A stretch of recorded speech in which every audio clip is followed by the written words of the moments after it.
మన ప్రభువును రక్షకుడైన యేసు క్రీస్తు అతి శ్రేష్టమైన నామాన్ని బట్టి ఈ ఉదయకాల హోసన్న దైవ సందేశాలు అనే కార్యక్రమం వింటున్న దేవుని బిడ్డలను మీకు శుభం కలుగునగాక. నా దేవుని హస్తం ఎల్లప్పుడూ మీకును మీ కుటుంబానికి తోడై ఉండునగాక. అంతా బాగున్నారా? మీ అందరికీ వందనాలు. ఓ మాట నేను మీతో చెబుతాను, జాగ్రత్తగా వినండి. మనం నానాటికి అనే పదం అప్పుడప్పుడు వాడుతుంటాం, వింటుంటాం.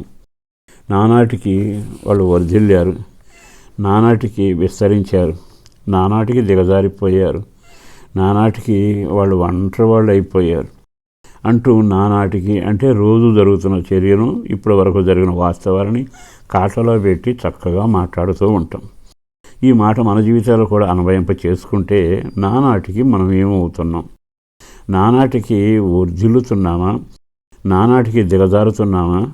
నానాటికి అభివృద్ధి పదంలో ఉన్నామా? మన జీవితం అంతా అనేకులు, చిక్కులు, సమస్యలు అందరి ద్వారా హింసించబడుతూ దిగజారుతున్నామా? ఎందుకు దిగజారుతున్నారు, సమస్యలు ఎందుకు వస్తారని నేను చెప్పనక్కర్లేదు, కానీ మీరు నానాటికి అభివృద్ధి పొందడం మాత్రం నేను చెప్పగలను. ఆ వచనాలు మీరు వింటే బాగుంటుంది అనిపిస్తుంది. కీర్తనాకారుడు రాసిన 84వ కీర్తనలో 7వ వాక్యం నేను చదువుతాను, మీరు వింటున్నారు. కీర్తనాకారుడు రాసిన 84:7 వారు నానాటికి బలాభివృద్ధి నొందుచు ప్రయాణము చేయుదురు. మీ ప్రయాణం జరుగుతుంది అనడం కాదు, నానాటికి బలాభివృద్ధి పొంది ప్రయాణం చేయాలి.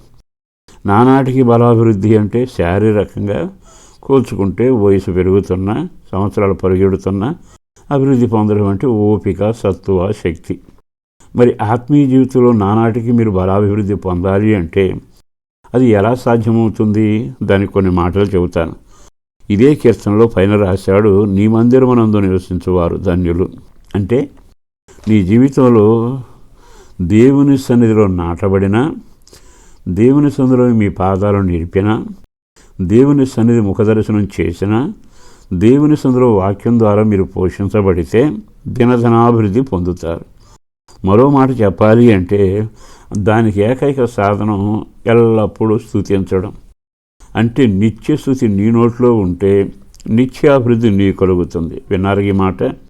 నిత్య స్తుతి మనకు ఉండాలి.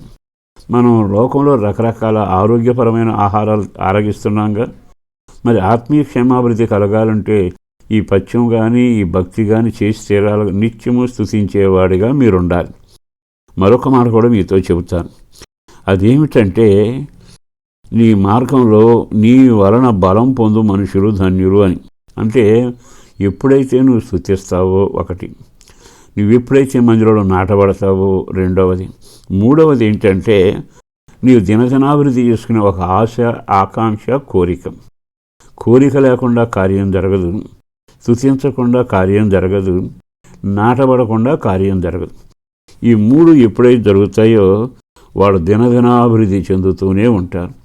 మీరు క్రైస్తవులైనా క్రైస్తవేతరులైనా ప్రభువు పెరడ బ్రతిమలాడుతూ మీరును మీ జీవితాలలో మీ కుటుంబాలు అంతకంతకు బలాభివృద్ధి నొంది వ్యాపార పరంగాను, కుటుంబ పరంగాను, ఆర్థికంగాను, ఆధ్యాత్మికంగా వర్ధిల్లేట్టుగా ఈ మూడు పనులు చేయడానికి ఇష్టపడండి.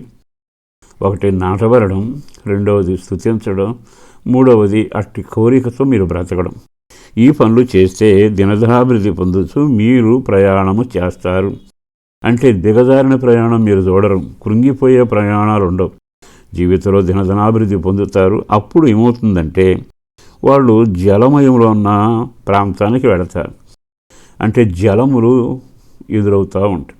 జలము అంటే ఈ లోకంలో సమస్యలు ఇల్లు ఉండదుగా.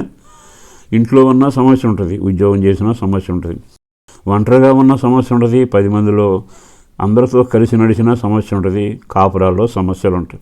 కానీ దీన్ని మీ వ్యక్తిగతంగా దానిని ఎట్టి జలాలతో మీరు ఉన్న ఆ జలములు మీ మీద పొంగవు, పొరలవు. మరో మాట చెప్పనా, కొన్నిసార్లు మీరు బాధల్లోయలోంచి వెళతారు. అంటే ఎండిపోయిన ఎడారిలాగా జలములలో నడిస్తేనే ముంచే పరిస్థితి వస్తుంది. కొన్నిసార్లు ఎడారి ప్రాంతాల్లో వెళతారు. మీరు ఎప్పుడైతే బలాభివృద్ధితో అక్కడ అడుగు పెడతారో, పెట్టగానే ఆ ఎండిన భూమి మీ ఆ పాదం పెట్టగానే నీళ్లు పడి అంత జలమయమై మెత్తగా, తృప్తికరంగా, దీవెనకరంగా మారుతుంది.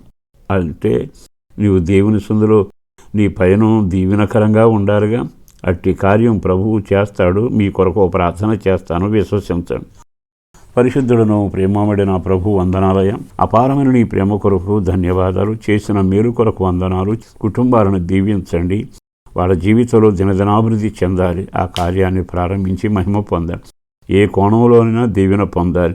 అందుకు నాటబడాలి, ఆశించాలి, స్తుతించాలి. బలమైన కార్యాలు జరిగించి పిల్లల కొరకు, పెద్దల కొరకు, వృద్ధుల కొరకు, ఎదిగిన పిల్లల వివాహాల కొరకు, చదువుల కొరకు, వ్యాపార వ్యవసాయాల కొరకు, ఇంటికి రక్షణ భాగ్యం కొరకు చెదిరిన కాపురాలు కట్టబడాలి. నవ్వు లేకుండా ఉన్న జీవితంలో సంతానం కలగాలి. ఈ కార్యాలన్నీ చేసి మహిమ పొందండి. రక్షణ భాగ్యంతో నడిపించండి. యేసు పేరట వేడుచున్నాం తండ్రి. ఆమేన్.